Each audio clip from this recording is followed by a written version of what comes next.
U.S. Senator Michael Bennet failed to secure an endorsement from the Colorado chapter of the AFL-CIO Union this week.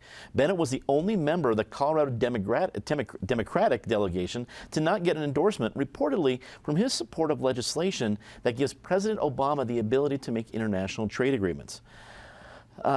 Amy, in the general election, this might actually be a benefit for Bennet. What do you think? Actually, this is really interesting. I think you might be right in the sense of I'm not certain that AFL-CIO saying no to Bennet or not endorsing him actually hurts him. I think what remains to be seen is the impact of this divide among the Democrat Party. You have a labor divide, labor on labor, because you have the Laborers International Union of North America writing a nasty letter to the head of the AFL-CIO, Richard Trumka, saying your support of Tom Steyer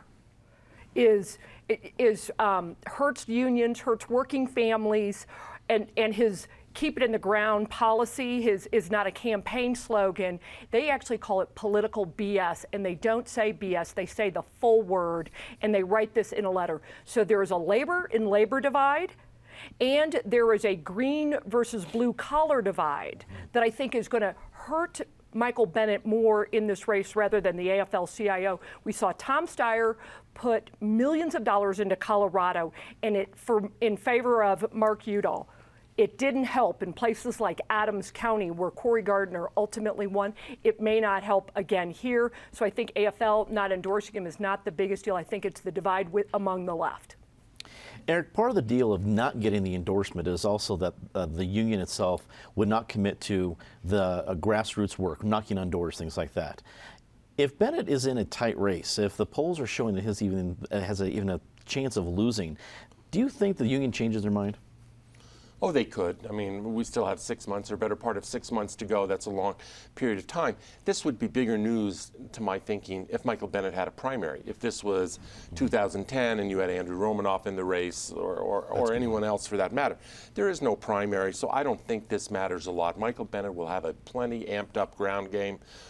A tag team, presumably with Hillary Clinton. I mean, Colorado is going to be very engaged by both parties, but the Democrats are not going to let any doors not go knocked on. So I'm not worried. If I was Michael Bennet, I would not be worried about the ground game. I think, Amy's point is essentially right about the, what do you call it, the green-blue divide within the Democratic Party, but it's to a bigger point, which is both parties' core constituencies are just getting completely scrambled these days. You look at what Donald Trump has done to the core constituency of the Republican Party, which used to be that three-legged stool of social conservatives, sort of national greatness, strong military types, and fiscal conservatives, and he's none of the above. And Democrats are having, and you see it between Bernie Sanders and Hillary Clinton. There are also major fissures within the Democratic Party. Both parties are being scrambled these days, and the old rules don't apply on either side of the aisle. John, at the end of the day, is this a good thing or a bad thing for Bennet? I agree with Eric. I don't think he needs the support at all. The bottom line is, if they're telling him they're not going to go do the groundwork for him, that means he's got to go hire out. He'll do that. He's running against the Keystone Cops. I mean, there's 5 guys over there, the bumbling clucks. I mean, they know how to run, but they don't know that they're getting the same people's signatures over and over and over.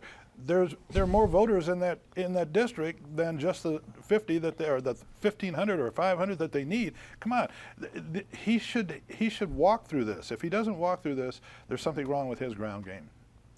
Patty, was it a little bit odd to see a Democratic incumbent senator get in hot water for supporting a Democratic president?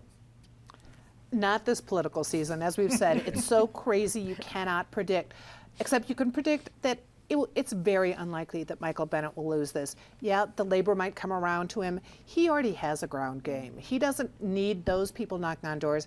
Bennet has gone to every county. You might not see him a lot here in Denver on the media, but he is out in every county. He's visited everyone. He's got a good staff that's out there. People know him around Colorado, even if you don't have immediate phone recognition of some of it. So he's not running against Cory Gardner. He will be running against one of the clucks.